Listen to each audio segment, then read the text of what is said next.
My name is Hanna, and I'm art historian with around 10 years of experience giving lectures in different museums, starting from London, where I studied, and moving here for my amazing Dutch husband and learning about Dutch museums. And I now do tours, do lectures in more than 20 museums in the Netherlands with the Extens Art program, where every month we meet with 60 Ukrainians and 10 English speaking with groups of art clubs. And I share my knowledge about art history and culture in the Netherlands. So ever caught a museum label that made you go like, well, it's not quite right? That's me. I do that quite often. I see a lot of mistakes, especially even in the context of Russian, Ukrainian, Soviet, imperial, all that craziness that we're going to unravel today. And yes, sometimes I take my time to write my feedback to museums. Sometimes I get silence. Sometimes I get response. Sometimes I have very good cases where I actually met with curators and directors, and they are very ready. They were ready for dialogue, which is amazing. And I'm welcoming that. And finally, I have something to base on my research, my knowledge, my experience on something very groundbreaking as guide for museums from Ukrainian Institute. Together with other important respectable institutions from the UK, they issued around 60 pages guide to museums and cultural institutions to change the labels and to perceive Ukraine and Ukrainian identity and art and culture from not through the lens of empire, not through the lens of totalitarian regime, but through the lens of truth and decolonization truth of that finally Ukrainian identity has a voice, not overshadowed, but speaking for themselves. Art doesn't just reflect history. As today I'm going to quote a lot of this research and the guide and quotes you'll see a lot as well. We're going to go through step by step of the guide and also the background and the look for future suggestions with quotes, with my personal identity crisis experiences and all that. Today we're going to laugh. Hopefully we're going to learn a lot and maybe cry. We'll see, because my lectures are sometimes roller coasters. So art history and history reflects how we remember things. And if we mislabel art, we mislabel the story of people. So it's very important to preserve the story of people and tell it in the right lens of the truth. So the colonization of Ukrainian art. And for centuries, Ukrainian art has been seen through the lens of the eyes of empires. That meant that much of Ukrainian cultural heritage was mislabeled, hidden, and claimed as Russian grey culture, in brackets. Today, we have a chance to correct the story. In 20 years from now, we will think, oh, wow, it finally started. After 30 plus years of independence, we finally can have a right to speak about our decolonization story.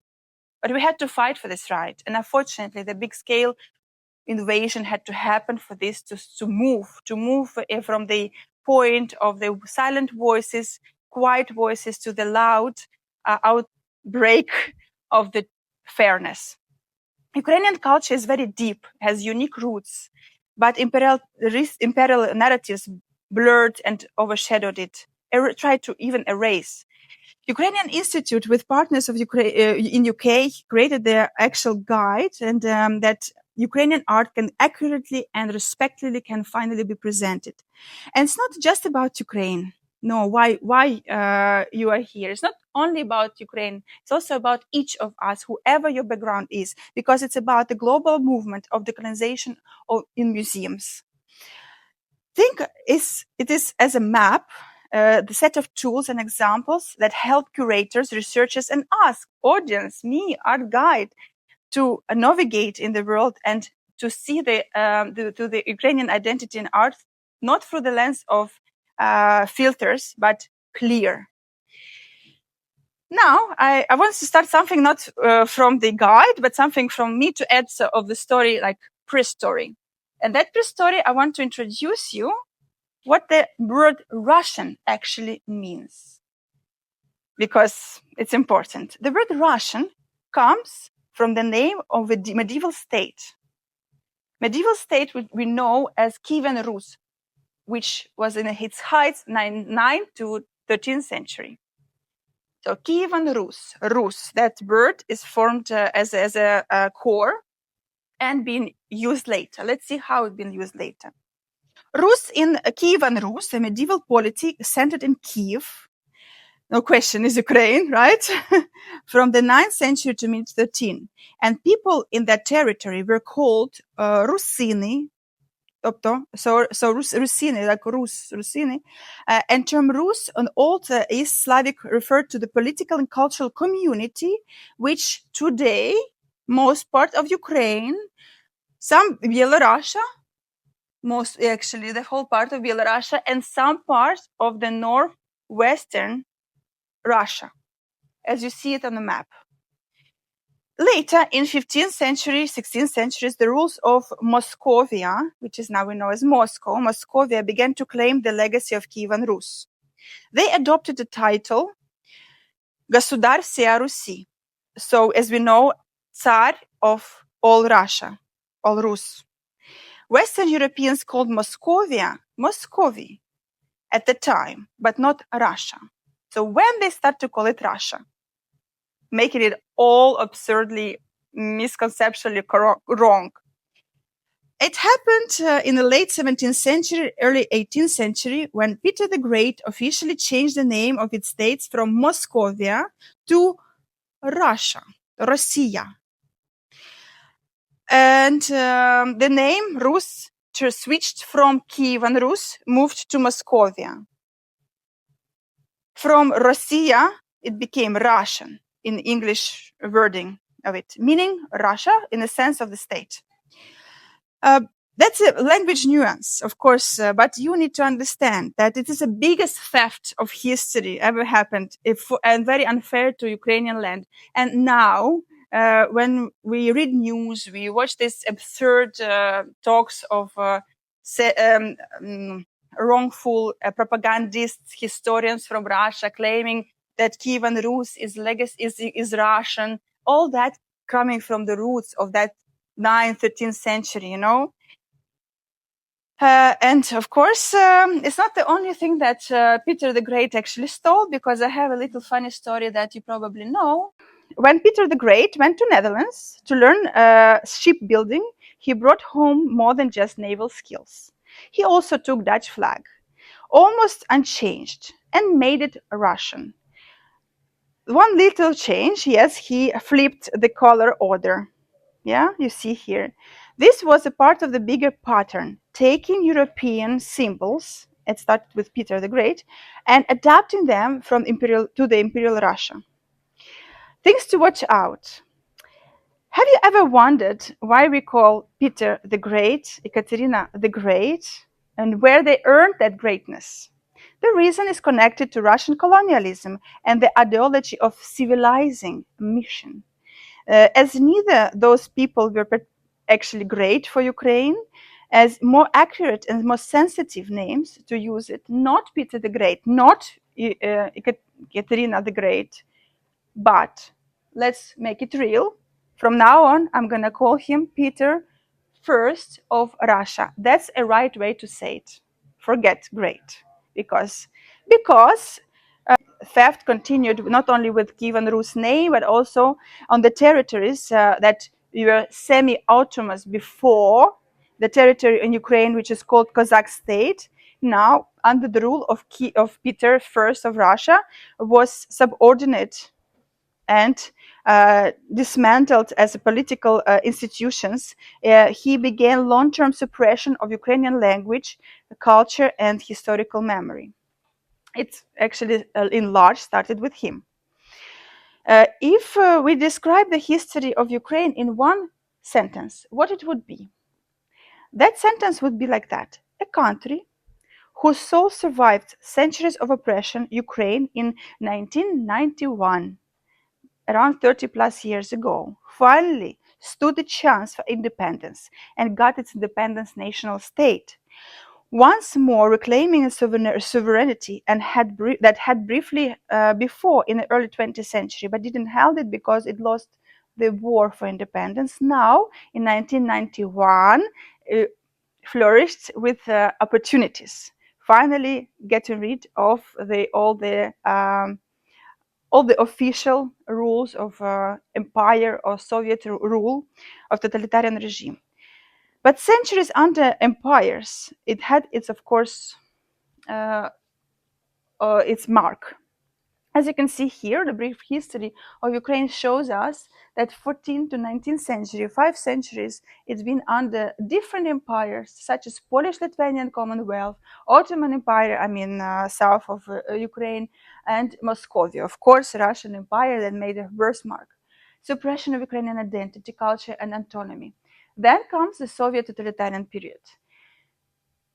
Soviet rule, Holodomor, we're going to talk about what it is later, political suppression, Russification, all that took place.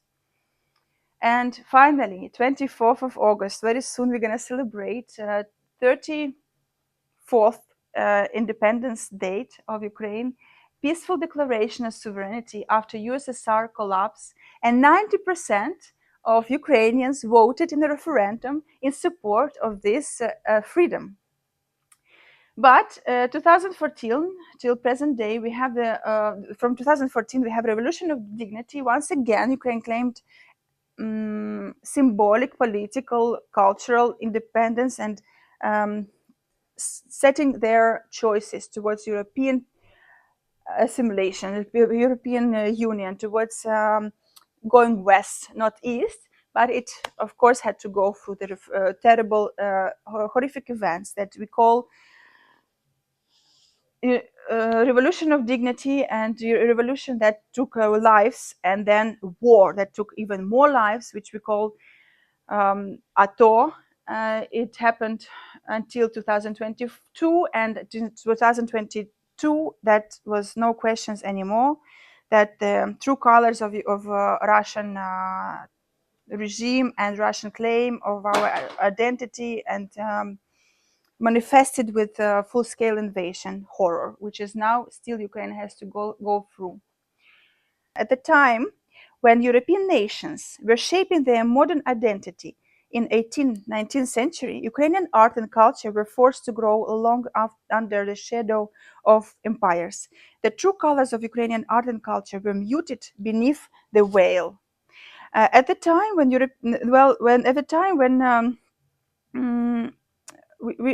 that should have been a period of cultural definition, it became instead struggle for visibility, as Ukraine creative voices were often muted, absorbed, misinterpreted, misrepresented, or even worse, as you see here. When I stretch you see now a little bit of private story, but it's important. I think it's good to mix it with theory and practice. So now, would you agree that our identity, each of us identity, is formed always and shaped by the very people who raised us? I stretch my arm in my family tree. It tells the story of 20th century. I heard about my great grandparents, because from both sides we have record of them, and even we remember them, where they come from. We know all that. I wrote my family tree from school, and still have it at home, down to the generations, maybe middle of 19th century. But imagine, which was normal practice in Ukraine, I was raised until I was 10 by my great grandparents. Not grandparents, great grandparents, when they were still alive. Means they were born in 1920s. They were Holocaust survivors and Second World War survivors from the region which we call Slobozhanщина. And it's Poltava region, it's Sumy in Kharkiv, so it's that Slobozhanщina area, which is northeast of Ukraine. And here you have my grandmother. So her parents raised me. My grandmother's parents raised me until I was 10. Unfortunately, then my great grandmother died, and I had to move to my grandmother, then to my parents. So that's my connection very deep to my generations through the really decades. So what does decolonization means for me? It lives in my DNA. It lives in my blood, in my cells. It's really the problem of decolonization that I have to unravel, and I'm doing a great job in doing that. It's very important for me because first time in generations I have two things that never happened before. First thing is freedom, and second is desire to work on that, to find my identity, because neither freedom nor desire was available before in my family, to look for the traumatic events that happened in beginning of 20th century. So what it means for me, it means protecting, restoring, and advocating for Ukraine art and culture, identity, and campaigning against its erasure, no matter what. So when I hear in Russian propaganda that Russians want to kill all Ukrainians, all wrong Ukrainians who are just have to remember that they are Mala Russians, little Russians, you know what, I really, all my every bone in my body, I'm like really revolting against it, and I'm making my big deal that today, even during my maternity leave, I'm with you. I want to share the truth. I want to, find time to talk about it, and it's just the first lecture, hopefully not the last one. So I'm doing it just now. In the 1930s, Russia killed our art historians. Coming back to this very scary image illustration by Ukrainian artists, which I think sometimes art can speak louder than words. In this image, it is. Russia killed our historians, artists in 1930s, and beginning of 20th century, when there is no one to speak about it. Culture loses its own voice, its own ways of speaking. The colonial power defines you and creates a narrative about you, and that they are spread around the world to you and to global world. Ukrainians had to explain to the world that they are the colony, they were the colony, and because of Russia never admitted it, we have to explain why. You see, some European, well, of course, European nations had to go through decolonization process and apologize and work to make it right. But Russia never admitted to be a colony, to actually make a colonies of the small other nations around them that they suppressed. And they haven't yet, and I think it will take a long time for them and a lot of effort to actually start this process, decolonization for Russians. But now we are at the beginning. It's okay, because I also starting it now. But imagine my shift. I studied in London, studied art history, European art history, Western art history, but I chose to write my thesis on Russian artists. Yeah, I smile now. It's, oh my God, now I'm making my work on mistakes, because now the date, it's a lot of symbolism in there. 17th of July, uh, 2014. What is the date? It's the date when MH17 was shot by Russian troops over Ukraine. And that day, I landed to Moscow to view the art in museums in Tretyakovsky Gallery, about which I was writing, about Serov artworks. And I open my phone and I see 20 missed calls from my mother. What's going on? And I call her back and she tells me what's going on. Obviously, nobody actually knew yet. We know now what happened. But at that day, I landed in Moscow to write about Russian artists. I mean, ridiculous. Yes, in my defense, this Russian artist traveled to Slobozhanщina, painted it a lot, its people, and my my story about thesis was not about Russian art itself, but more about feminism and the image of Russian imperialistic woman. So yeah, it was about woman in the portraiture of this artist. But I mean, it's a lousy excuse, because I haven't found my identity then, and I was looking for it, and I finally kind of looking it and to touching it. And another lousy excuse why this lecture is not in Dutch. It's in English because I haven't learned Dutch yet well enough to do it in Dutch. Why? My excuse is that 2022, I spent the whole year to learning my own language. And I'm still learning it, Ukrainian, because all my life I've been speaking Russian, being Russified, and not thinking that there's a big difference. From 2024, I turned my face towards my Ukrainian identity in me and faced it, and really learning Ukrainian, speaking Ukrainian to my child, because I understand the essence and necessity of it. So it had to go through the process of war, unfortunately, for me to understand, to finally make that move.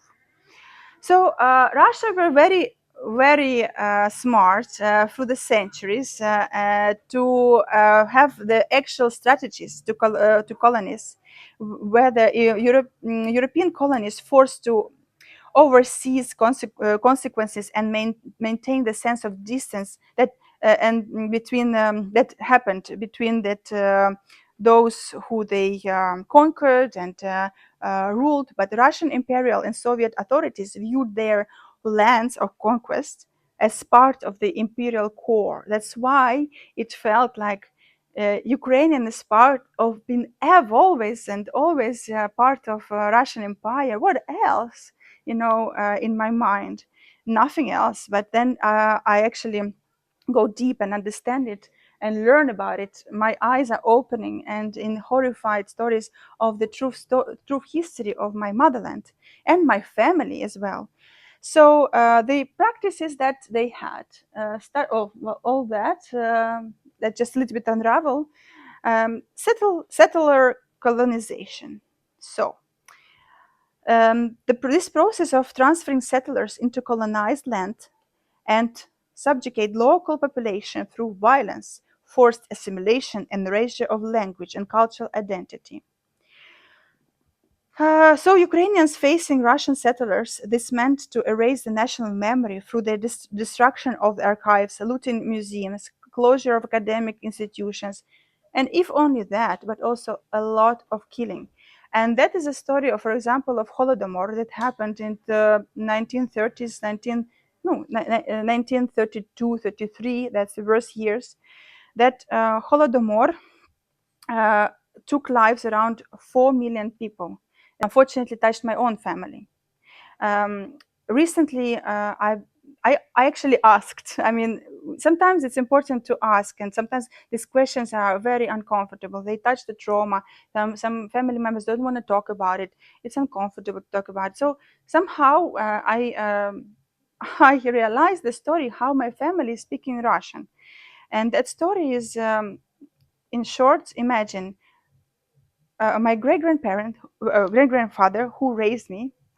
He was born in a small city in Slobozhanщina, and his family had a house, a farm, and they were like the farmers who are living on their land, doing their business and growing things and having some kind of agricultural activity. And those people seemed to be enemies for Stalin regime, for their identity, of course, Ukrainian speaking and all that middle class that had to be erased through the Holodomor terrible policies. So 12-year-old boy was left without his parents because his parents died from Holodomor. And in this house, which was empty, only 12-year-old lived there, and maybe his other part of family. But in that house were invited Russian settlers, and they raised my great grandfather. And of course, he starts to speak Russian. That is a starting point where he started to speak Russian, when my family started to speak Russian. It's terrible story, horrified story. In the defense of this Russian family, they were nice, they were kind. It was not their fault. It was policy of Stalin that it happened, you know? So there's no hate in our family towards Russians. If opposite, it was love and acceptance and friendship and cherished connections, all that. little bit new. Little bit new because we actually didn't know all the right picture. So continue with the other strategies is enforced economic dependence. Yeah, what to talk about? Imagine Soviet Union built education system, labor market, manufacture production that, of course, fueled the growth of economy of 20th century in a way that included Ukraine, but it was dependent on each other and colonizing power. For example, the very plant when my father worked all his life and still there, this plant, but it's not working. For 30 years, he devoted his all effort, his career to this plant. Actually belongs to Russians in Sumy. In Sumy, because Russian invested into this plant after independence, and they ruled from Moscow. Imagine, yet even now, even since independence, we still had this very strong tie economic connection to Russian bosses, you know. So other strategy is hierarchical structures. So Russia is superior to Ukraine, and where it's seen as civilized mission. It's when uh, there is a lower culture Ukrainian and a higher culture Russian, and then you have to think where you want to be. Obviously, if you are intellectual, if you want to have a good career for you, for your family, for your children, of course you're going to speak Russian. You learn better Russian. You go to Ukrainian to Russian schools, high schools, gymnasiums. No, yeah, look to that direction, because not to be left alone, and not to be left behind this superior Russian culture. Uh, and this civilizing mission cannot be underestimated, because that is one of the roots. Sometimes I understand. I understand when sometimes we hear from the elder generation of Ukrainians, "Говори нормально, speak normal, speak Russian to me. Why do you speak Ukrainian? I don't understand, or I don't want to understand." And the elder generation coming from that knowledge, from that core of understanding of that superior is Russian language, and Ukrainian language is meant to be for peasants. And that is so deep in their worldview that it's hard to just break, even through the horrible events like of this war, of the invasion of it. Just, you have to look into it as with understanding. The new generation definitely has to have a different view.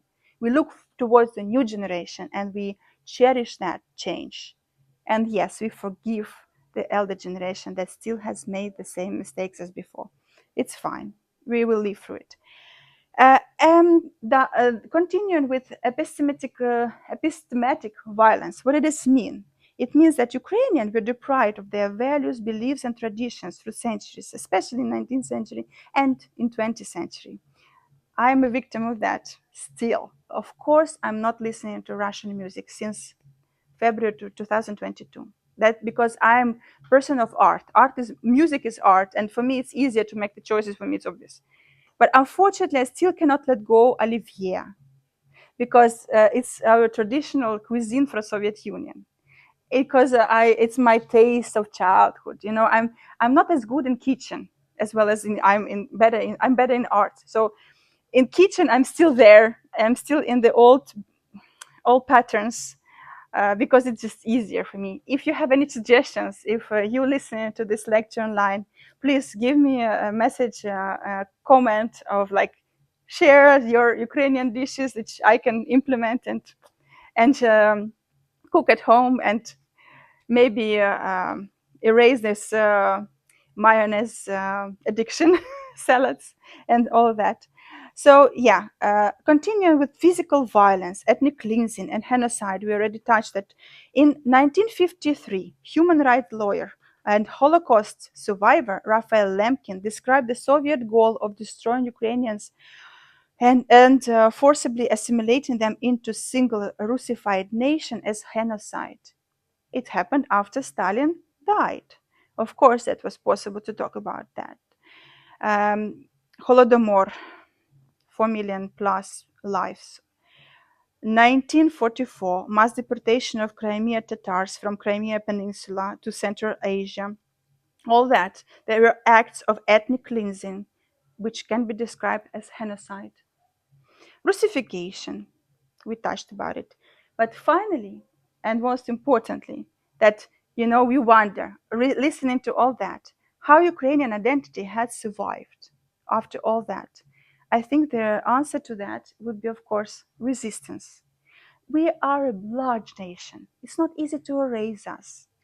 And that's why we continue to resist this influence. And it happened through the centuries. Over the centuries, Ukrainians have preserved themselves as a nation, calling it a great survivor, a survivor nation, resistance that kept Ukrainians' traditions, culture alive.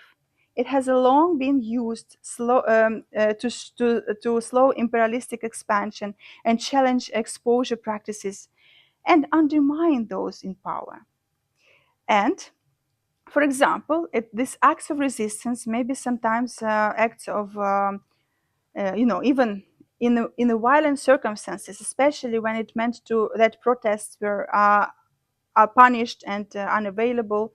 Still, cultural resistance can be both tangible and intangible, with practices like, for example, district acts such as speaking Ukrainian at home while speaking Russian at schools, and bureaucratic other agendas at work, wearing Ukrainian flag underneath your shirts, wearing vyshyvanka, all that is called silent resistance. But also the resistance manifested from time to time when totalitarian regime had its eyes closed. For example, in the very short, brief history when Ukraine was independent in 20s, in beginning of 20th century, in 1920s, it was Ukrainian modernism movement from 1890s to 1920s. Executed resistance, a resistance that, here is illustration of executed resistance, renaissance, executed renaissance, 1920s, the 60s generation of 60-desatniki artists who during the Soviet rule still find its Ukrainian identity and, had to go to prison for that, but still tried to resist the totalitarian regime. That all is about anti-totalitarian as well as anti-colonial practices and movements flourished Ukrainian art and culture at that time. Why decolonization applies to Ukraine? That's a question which now seems obvious, but it hadn't been obvious before. So, debates over the colonial or decolonial narratives and strategies I applied to Ukraine has been ongoing since the country regained its independence in 1991. Such voices were marginalized at that time, but now it took the full-scale invasion of Ukraine into February 2022 to reveal the world of Russia's neo-colonial ambitions. And the knowledge, which is a power and the powerful tool of the healing of the deep psychological trauma of colonialism, now we're going to unravel.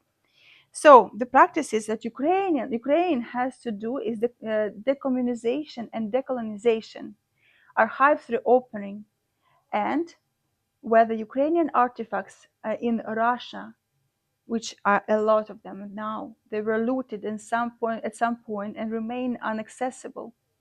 Ukrainian culture and its history could expand enormously. Imagine, I just recently also in this guide for museums, there was an article which says, with the research of 100 plus thousand artifacts are now in Hermitage Museum, which belong to Ukraine. Nothing happens to it anytime soon. It doesn't come. It will not come to Ukraine. If anything, it might be even destroyed, erased, misinterpreted. All that definitely is happening. That's for sure. For example, one year ago in summer, I remember that day, I came across an article which shows the looted art from Kherson Museum, which was taken by Russian troops when they retrieved back to Russia. Well, when Kherson was liberated a few years ago. So I saw some beautiful art which was taken, which was stolen, looted, and now it apparently appears in the market in Russia. appears not in museums, but on a market, which can be untraceable, erased, destroyed, or sold undercover. That led me to one idea. Oh, let me share this information, this news and article, it was in English, to one of my contacts in Hermitage, who I formerly collaborated with. So I sent this article to him. I know he was in Russia. I know he's still working in Hermitage. So I thought, let's see the reaction. The reaction followed. He called me back, starting conversation amazingly pleasant, because this is what Russians do. They love to be very, very welcoming, covering with their very kind words, taking you with a charm and saying all the right things, but pushing their agenda with propaganda. So we continued our conversation with his words of like, you know what? I recently visited Mariupol. It's very, very beautiful now, he says. Holding my anger, outrage, I was like, okay, I said, fine. The final words I'm going to tell you, my friend, is that please, if you cherish a little bit our former friendship, please watch 20 Days in Mariupol. And now we have to finish and say goodbye forever, because I'm not going to ever talk to you again.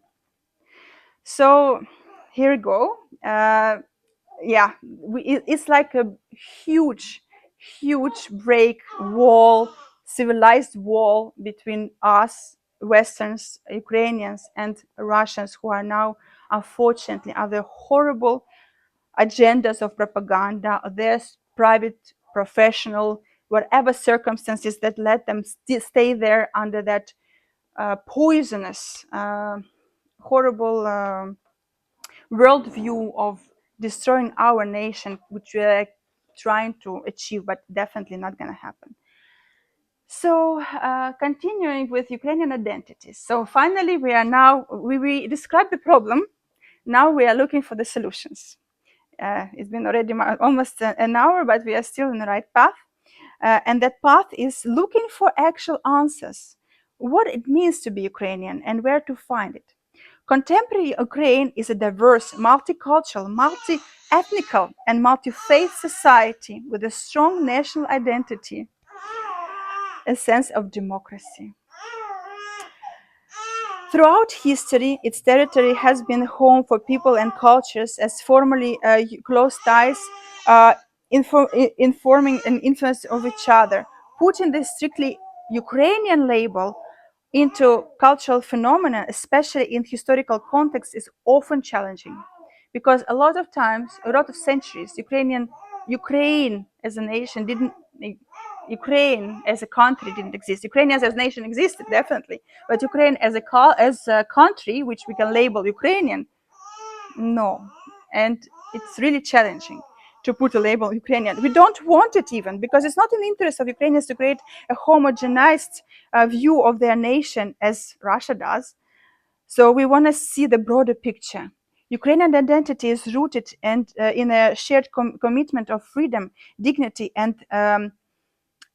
that is not only to say, oh, put all labeled Ukrainian. No, we have to find a better solution, better way, more fair way. As a multicultural Ukraine has a plus of nations and a variety of ethnical and different backgrounds. Crimean Tatars and others. We have Hutsuls, Lemkos, in Carpathian Mountains. We have Tatars, English-speaking, Hungarian, Polish, Russian, Jewish, a lot of Jewish. So all that forms contemporary Ukrainian now. How to describe Ukrainian identity in this way? That's a wonderful example here, illustration by the guide of museums here, taken the artist Kazimir Malevich, for example. A good labeling practice would be describing him as being born in Kiev. Oh, so it's a long description, but wait a minute. So he was born in Kiev, then part of Russian Empire, now Ukraine, and having died in Leningrad, then Russian USSR, now St. Petersburg in Russian Federation. It's very, very long title, very long description. Well, we are also confused at that point. Here you hear from cultural institutions worldwide, and of course they are. We are as well. But it's important to have right labels. So the Russian Empire and USSR does not equal Russia. Until now, I have to write to Stedelijk Museum, to other museums, and no, I mean those who I see on everyday basis when I work in museums, like Anna Frank Museum has in the article that the Russian army liberated Auschwitz. Come on, not Russian army, Soviet army. And ironically enough, most of those who liberated Auschwitz were ethnical Ukrainians. Instead, like you read Russian army once again. It made one of my clients cry. Why? She's not Russian. She's not Russian, not Ukrainian. She is Armenian. She said, "Come on, not Russian. Soviet Union included Armenians as well. Be more inclusive." In one of the most inclusive institution of art in the Netherlands, they still are not inclusive enough and making this such a stupid mistakes. Also, we have to take in consideration early immigration from Ukraine. Guys, it would be a very big surprise for you as well as for a lot of people. The most expensive in the art market artist who lived in 20th century is Ukrainian by origin. Can you guess who? Andriy Warhol, Andy Warhol. Yes, surprise, surprise.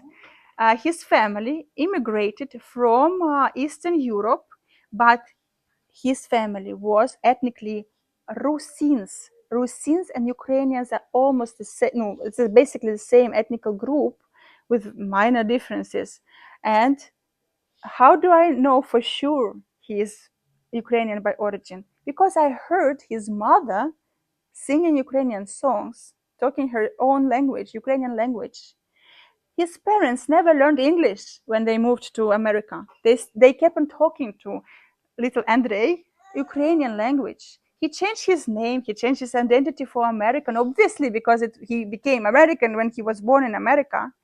Andy Warhol, not Andriy Warhola anymore. But all his life, he was speaking to his mother, Ukrainian language. Who knows that? Nobody knows that. Why? Because we are not Russian propaganda, because we don't have billions to talk about it, because we don't have the budgets to spread the word about the truth about our great heritage. That's why I opening in my Ukrainian groups, in my English groups, in curators of the same exhibition, which was we visited half a year ago in Palace Hetlow with a big exhibition of Andy Warhol art. Yes, but we need to talk about it. So consequently, the way people might describe themselves who live in Ukraine now or lived before in Ukraine and all through the centuries, is different from their identity. For example, for sure, if you have asked ever Andy Warhol, who are you? Of course, he is American, you would say.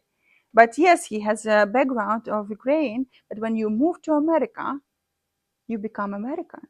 When you move to other country, a lot of times you become the citizen of the world, or become the actually Dutch, for example. Like I'm Dutch by passport. My nationality is Dutch now. And so it's all very much fluent. And for example, even in Ukraine, if you ask people in Ukraine, what is your identity? Not always you get the answer Ukrainian. Sometimes you get other answers because, again, of the legacy of suppression. And sometimes people are not decolonized themselves to answer this question. And the complexity of it goes even bizarre. Even in the West Ukraine, imagine Lviv, the control of the region around Lviv, which is super Ukrainian city, it changed hands at least 8 times between 1914 and 1945, sometimes overnight. So how can we talk Ukrainian if or label everything Ukrainian just blankly, because really it's hard. It's been under Austro-Hungarian rule, Lviv under Western Ukraine People's Republic, Lvov under Polish rule, Lvov under Soviet Russia, Lemberg under Nazi, before reverting to Ukrainian name of Lviv since 1945. So that's really complex. I understand the complexity of it.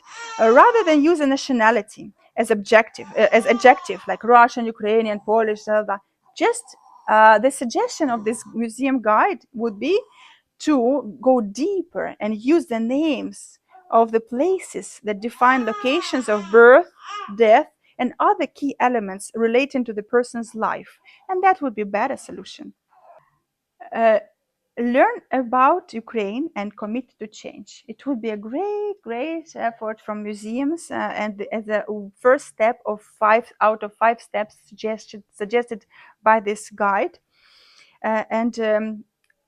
Many academics, curators have been educated through the Russian language, have been lived in Russia, and have worked with Russian scholars, received grants from Russia, and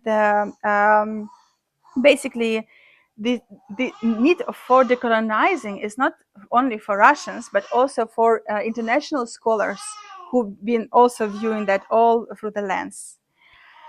So case study, very interesting case study here. Imagine the Metropolitan Museum of Art, the most respectful institution of contemporary art worldwide in New York, based in New York, holds an important work by Kharkiv constructivist artist Vasily Vermilov, actively working in the beginning of 20th century, first half of the 20th century. So this is a wonderful composition, number 3, in the style of constructivist art, was part of the exhibition Revolutionary Impulse in 2017, the race of Russian avant-garde. Since then, leading Ukrainian art historians reached out to MoMA being concerned if something that clearly not right. The painting of Ukrainian constructivist artists at the beginning of 20th century, amazing pioneer, was hanging upside down, for God's sake. It's apparent for everyone who reads Cyrillics, but not Latin. It's letter B. It's actually a portrait of his friend Boris, another artist. A letter B is hanging upside down, ridiculous. But it took a dozen of letters. Nothing changed. The exhibition continued with hanging this upside down. They didn't change. They didn't change the label, naming it Russian artist first, and they didn't rehang it, even knowing it's totally wrong. It's so obviously wrong but they still didn't make the change. The institutions are really hard to move with their agendas, and their worldview. So that's why the guide is so important. It can save decades of research and by institutions around the world, and might not be it's not ill intent, but they might not be just aware how many of the works are mislabeled and wrongly displayed. You have to really think about what could be not right if you and treat it with suspicion when you find in archive and it's written Russian, and having clues and things that you might identify that the object is actually not Russian but maybe Ukrainian or from elsewhere, is place the origin within Ukraine, such as Kiev, Kharkiv, Lviv, Odessa. Letters that identify Ukrainian Cyrillics, which very typically and only typically to Ukrainian language is a lowercase I or high case I, like Latin, or it looks like euro sign, but it's a letter letter we have we have different letters. When it says Russia, Russian, Soviet Union, it used to be as a blanket described all people living in the same rule, and then Russian Empire or USSR. Treat it with suspicion. Look through the documentation. and maybe change it. Another interesting case study. In 2022, a national gallery in London updated its title, work by Edgar Degas, it formerly known as Russian dancers, but it's clearly Ukrainian dancers. Blue and yellow ribbons, national Ukrainian clothes. What's not to agree? Of course, it's Ukrainian dancers. How can even anyone call it Russian? That's, I wonder. And I'm very proudly, in this case, want to highlight that the change was made thanks to my friend, my colleague, and is briefly my intern when I worked in London. Had my company, and I still have my company. It's called Private Art Education, and I'm elder than her. She's a little bit younger. That's why I graduated earlier from the same Christie's education, and that's why we had the opportunity to work together. And she helped me at some point. Maria, who actually wrote to a national gallery for asking and pleading for the change for Ukrainian dancers instead of Russian dancers. And this is an article from Guardian, 30th of April 2022. And her quote is, "I understand that the term Russian art became an easy umbrella term which was useful and it's really important now to get things right, especially with the full-scale invasion. I mean, I'm talking about April 2022. We're learning about Bucha. We learn about Mariupol bombing and horrible events. And at the same time, so important to actually think, yeah, to change and make things right and fair. And another criticism, another person who I also had the privilege to meet recently in Harlem, she came here with a speech, a nice lecture, Alessia Kromichuk, director of Ukrainian Institute in London. I quote her: "Every trip to the gallery or to a museum in London with exhibits on art or cinema from USSR reveals deliberate or just lazy misinterpretation of the region as one endless Russia, much like the current president of RF would like to see it." Very fair enough, pointing out these important truths. But not everything is correct still, because to make this slide, I went to MoMA website to take the image of this artwork, and I write it here correctly, Vasil Yermilov. But on the website of MoMA, they still transcribe it as Russian Yermilov, I. So no, Russian I, not Ukrainian I, Yermilov. Vasil Yermilov, this is how it's correct. Still, there are some little tiny mistakes on place in the MoMA website, unfortunately. Something to work on. Continue. Another amazing, interestingly case study. Check the provenance. That's very important, because by checking the provenance of objects that might really reveal the tracking back to Ukraine. And it is an important step towards protecting Ukrainian cultural history, heritage, and, sometimes could be surprises. Because in the UK, in Netherlands, in Western Europe, provenance research often prioritizes objects potentially looted by Nazis in 1933 and 1945. Ukraine was always overlooked in this context. Like, it was not considered that important to look in the provenance of Ukrainian Russian artworks and pay attention to. But it changed, because it's true that Ukrainian art was a subject to spoliation during the period of 19th, 20th century by Russians, of course. Such pieces are often overlooked, and many stolen artifacts are transferred to Russian museums, as I already mentioned, and sold abroad, or misdescribed, misinterpreted, and still circulating in the art market and even in art institutions. So it's really a long work to follow.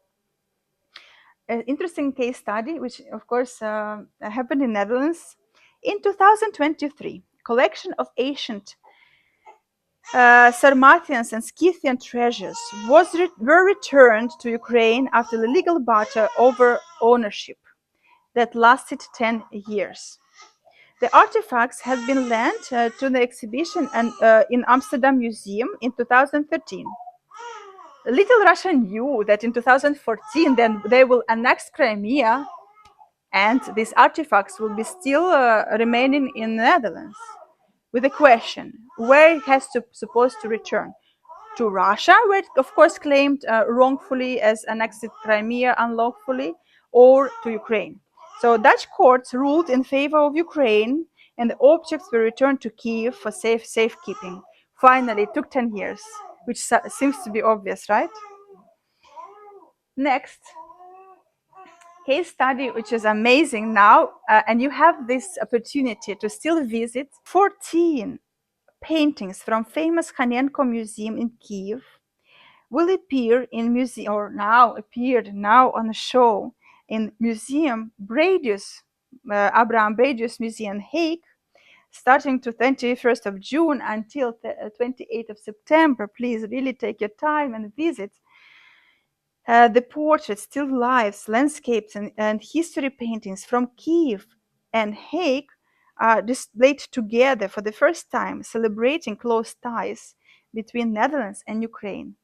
Indeed, quite remarkably, that Abraham Bredius, who founded the collection, Bredius Museum, saw all these exhibits himself and visiting Kiev in his lifetime, in the end of 19th century. Another case study, that's me, that's my personal case, interesting case study, because last year I visited exhibition devoted to Kandinsky art, and I was outraged not seeing any connection or any mention of Ukraine, but it's supposed to be. Yes, they started the exhibition with advertising it Russian avant-garde artist, but then they removed title Russian on their website when months of the exhibition passed. Not thanks to me, they just did it. I just noticed it.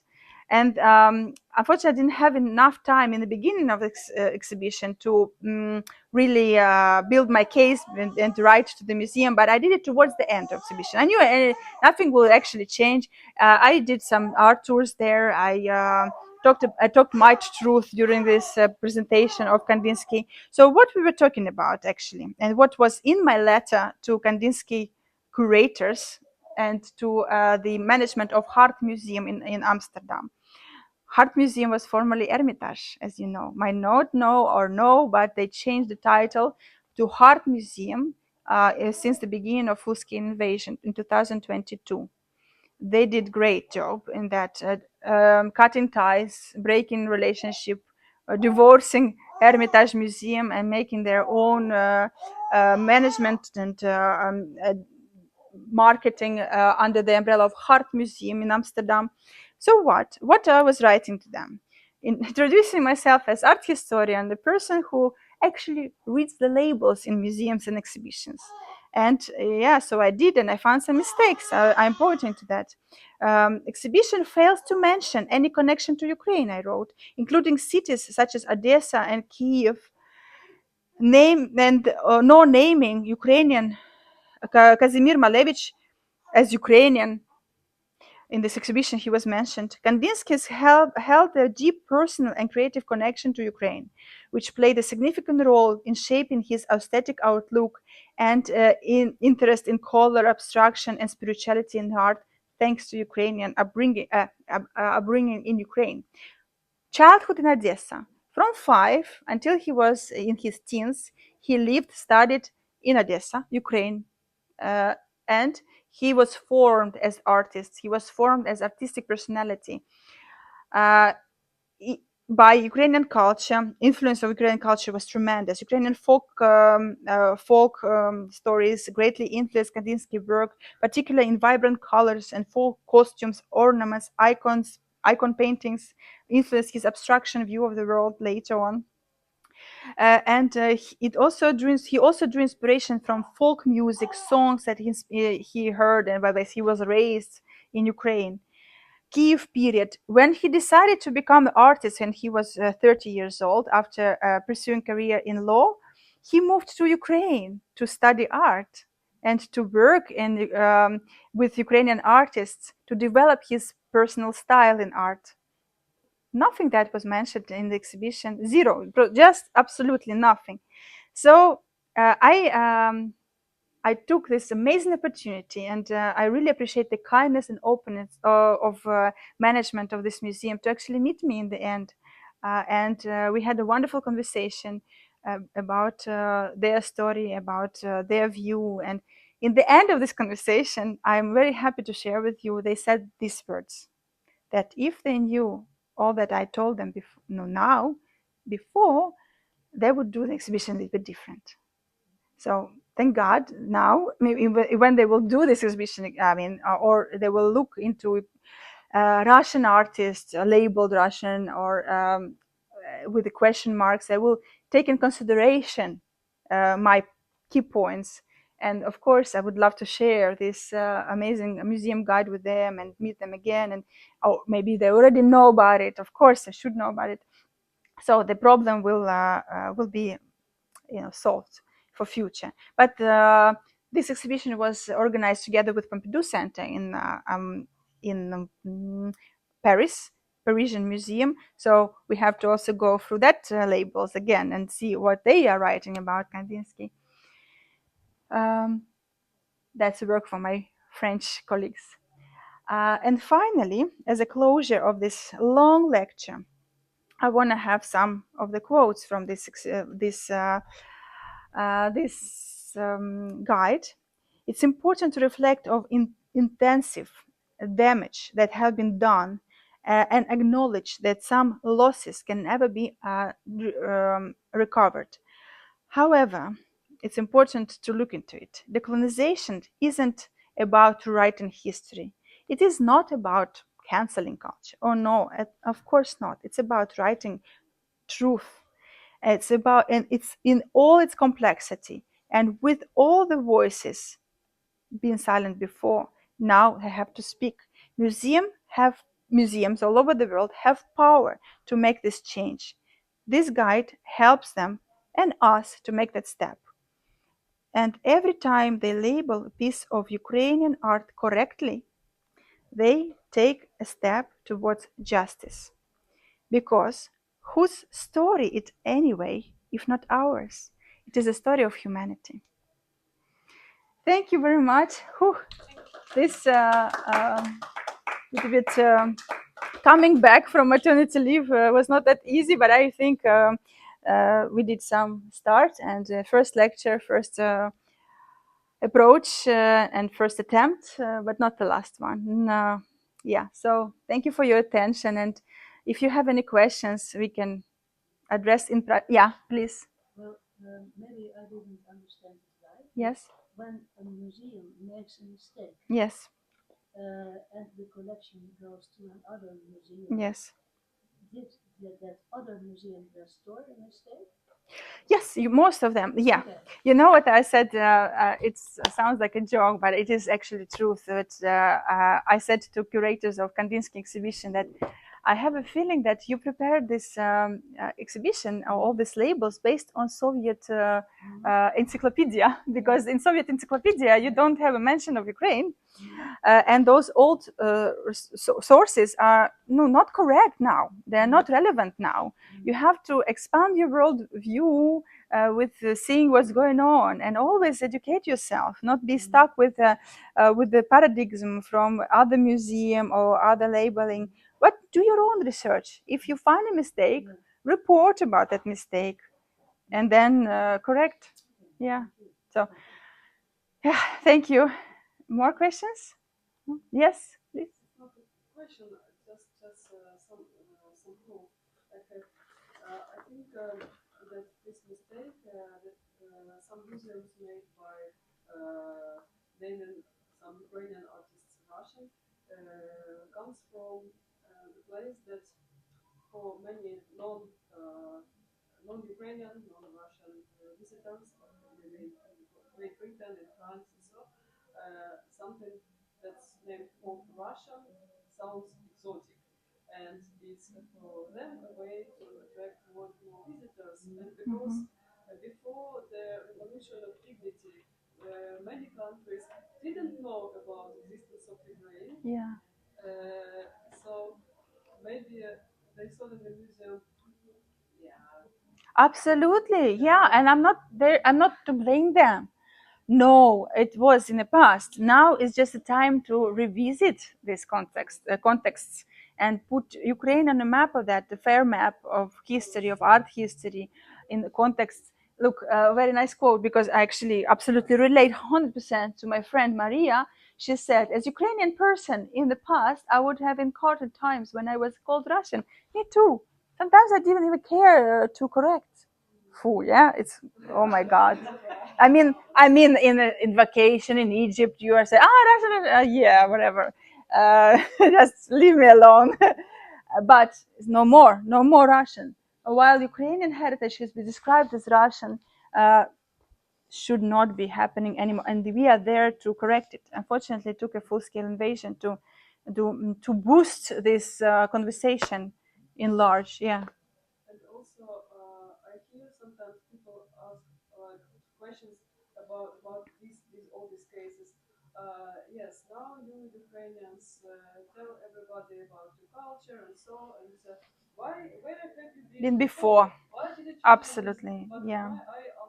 always answer that Ukraine for centuries Ukraine was busy with surviving. Yeah. It was survival, survival, survival. And now that we came together as a folk and we are fighting for our dignity, our nation, our traditions and culture, now it's very important for us to tell everyone about our culture and history, not only to set things right, but I think it's also healing for us. Absolutely. To heal Absolutely. our beating heart.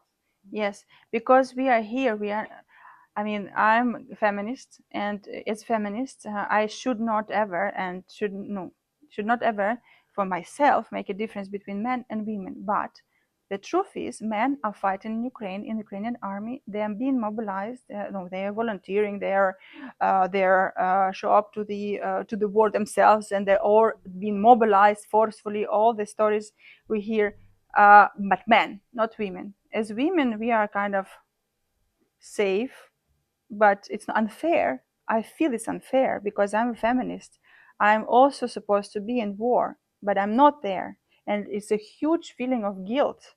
And that's why I have to find other channels to put my anger, to put my effort, to put everything I have towards my front, my cultural front. So that's why I'm here on summer day in a good weather, not on the beach. That's why I want to talk about it, to scream about it. That's my fight. And unfortunately, it started so recent only, not before.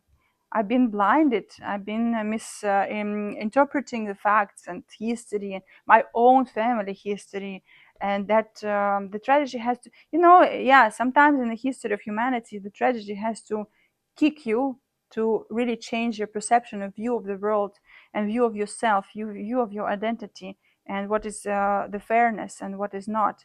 And when Putin wants to claim us as their little Russians, or correct us, or save us, civilize us, we say, fuck world, fuck that, right? So we say that we cannot agree with that anymore.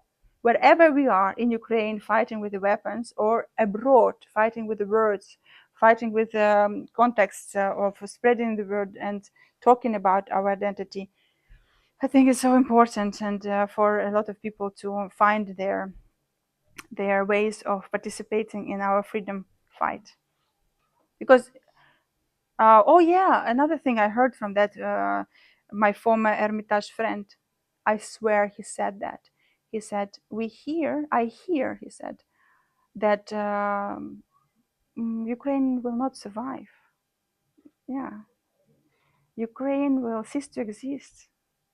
My answer to him was, I'm not speaking Russian with my daughter. I speak Ukrainian with my daughter. I said, what? Why? He said, because I hate that propaganda on the Russian dirty language, you know. He said, yeah, what you talking about? Yeah, I know what I'm talking about. And I hear it from my former friend that he says I mean, he's in Hermitage, he's like high up there, that Ukraine should not be, that it should cease to exist in his worldview, in this elite ruler management of RF view, you know. So the fight is not over. It's far from over. It's just really in the middle. We are in the midst of this fight for the survival of Ukraine. And cultural terms, of course, also influence this fight. It's our resistance. So it's very, very urgent and very actual and very important. Thank you very much. I think it's time for me to, to go back to my mother duties. Thank you. You can finish the recording if it's still there.